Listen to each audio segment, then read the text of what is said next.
Assalamualaikum warahmatullahi wabarakatuh. Perkenalkan, nama saya Ikram Alfitri Salam. NIM saya 2303030038. Di sini saya akan menjelaskan mengenai generator induksi.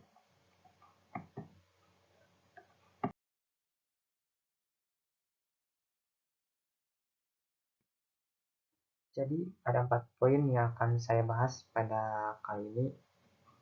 Yang pertama yaitu prinsip kerja generator induksi. Yang kedua, jenis-jenis generator induksi. Yang ketiga, kelebihan dan kekurangan generator induksi. Dan yang terakhir, yang keempat, pengaplikasian generator induksi. Langsung saja mulai poin yang pertama, yaitu mengenai prinsip kerja generator induksi secara teoritis. Jadi, prinsip kerja generator induksi secara teoritis didasarkan pada hukum induksi Faraday yang menyatakan bahwa ketika kumparan yang dialiri arus listrik berputar dalam medan magnet, maka akan timbul gaya gerak listrik induksi pada kumparan tersebut. Generator induksi ini terdiri dari dua bagian utama, yaitu stator dan rotor. Stator merupakan bagian yang diam, sedangkan rotor merupakan bagian yang dililit dengan kawat tembaga. Rotor terbuat dari besi lunak dan memiliki kutub magnet permanen atau magnet terimbas. Nah, prinsip kerja generator induksi dapat dijelaskan sebagai berikut. Jadi yang pertama, rotor diputar oleh penggerak mula, misalnya turbin air, turbin angin, atau mesin diesel. Selanjutnya yang kedua, putaran rotor menyebabkan kutub-kutub magnet pada rotor berputar dalam medan magnet stator. Yang ketiga, gerakan kutub-kutub magnet tersebut menginduksi gaya gerak listrik pada kumparan stator. Yang terakhir, gaya gerak listrik tersebut kemudian diubah menjadi arus listrik oleh sebuah alat yang disebut komutator. Nah, kita lanjut ke poin yang kedua, yaitu jenis-jenis generator induksi. Jadi, berdasarkan cara kerja dan pengaplikasiannya, generator induksi dapat dibagi menjadi dua jenis, yaitu yang pertama generator induksi berpenguat sendiri. Generator induksi berpenguat sendiri adalah generator induksi yang tidak memerlukan sumber arus listrik eksternal atau membangkitkan medan magnet stator. Medan magnet stator dibangkitkan oleh arus listrik yang dihasilkan oleh rotor.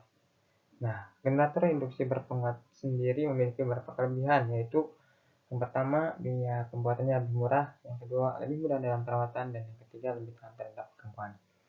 Yang kedua, ada generator induksi masukan ganda. Generator induksi masukan ganda adalah generator induksi yang memiliki dua masukan, yaitu masukan untuk daya aktif dan masukan untuk daya reaktif. Masukan daya aktif digunakan untuk memutar rotor generator. Masukan daya reaktif digunakan untuk membangkitkan medan magnet stator. Nah, pada generator induksi masukan ganda juga mempunyai kelebihan, yaitu yang pertama dapat beroperasi pada kecepatan yang bervariasi.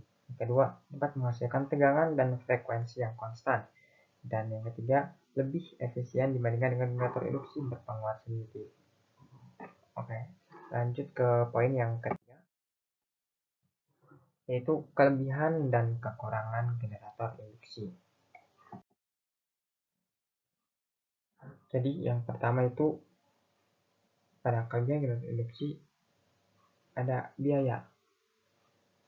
Jadi biaya pembuatannya lebih murah.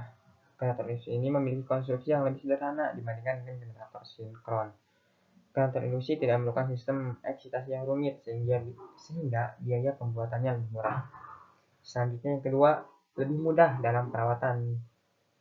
Generator induksi tidak memiliki komponen yang bergerak secara mekanik sehingga lebih mudah dalam perawatan. Generator induksi juga tidak memerlukan penyesuaian eksitasi sehingga lebih tahan terhadap gangguan. Selanjutnya, ketahanan. Jadi, generator induksi ini lebih tahan terhadap gangguan. Nah, generator induksi ini tidak memiliki komponen yang bergerak secara mekanik sehingga lebih tahan terhadap gangguan.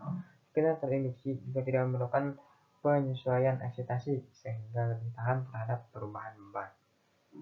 Selanjutnya, ada karakteristik. Jadi, generator ini dapat beroperasi pada kecepatan yang bervariasi. Nah, generator induksi dapat beroperasi pada kecepatan yang bervariasi, tergantung pada sumber penggeraknya. Hal ini membuat generator induksi cocok untuk digunakan pada sumber energi terbarukan yang memiliki karakteristik kecepatan yang bervariasi, seperti turbin angin dan turbin air. Selanjutnya adalah hasil dari generator induksi sendiri. Jadi, generator induksi masukan ganda dapat menghasilkan tegangan dan frekuensi yang konstan, bahkan pada kecepatan putaran yang bervariasi. Hal ini membuat generator induksi masukan ganda cocok untuk digunakan pada aplikasi yang membutuhkan tegangan dan frekuensi yang konstan, seperti jaringan listrik. Oke, setelah kelebihan, selanjutnya kita akan bahas tentang kekurangan. Apa sih kekurangan generator induksi? Jadi kekurangan generator induksi ada 3. Yang pertama yaitu tegangan yang dihasilkan tidak konstan.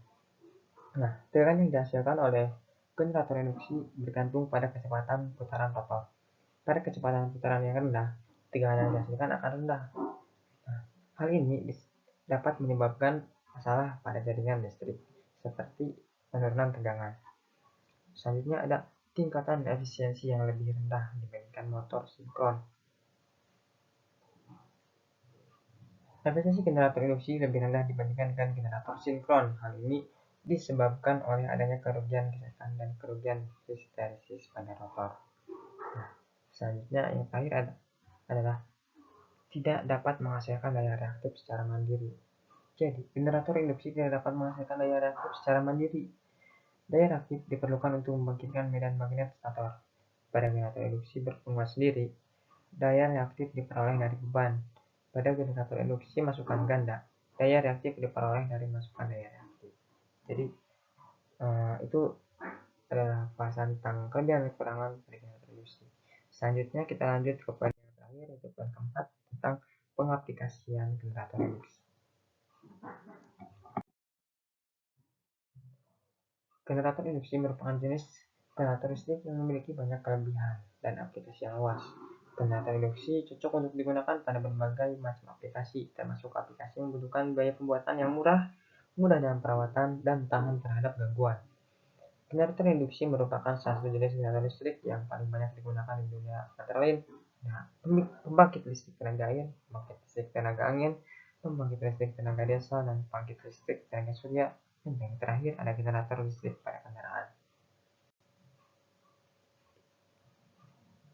Mungkin sekian yang bisa saya sampaikan. Kurang lebihnya mohon maaf. Assalamualaikum warahmatullahi wabarakatuh.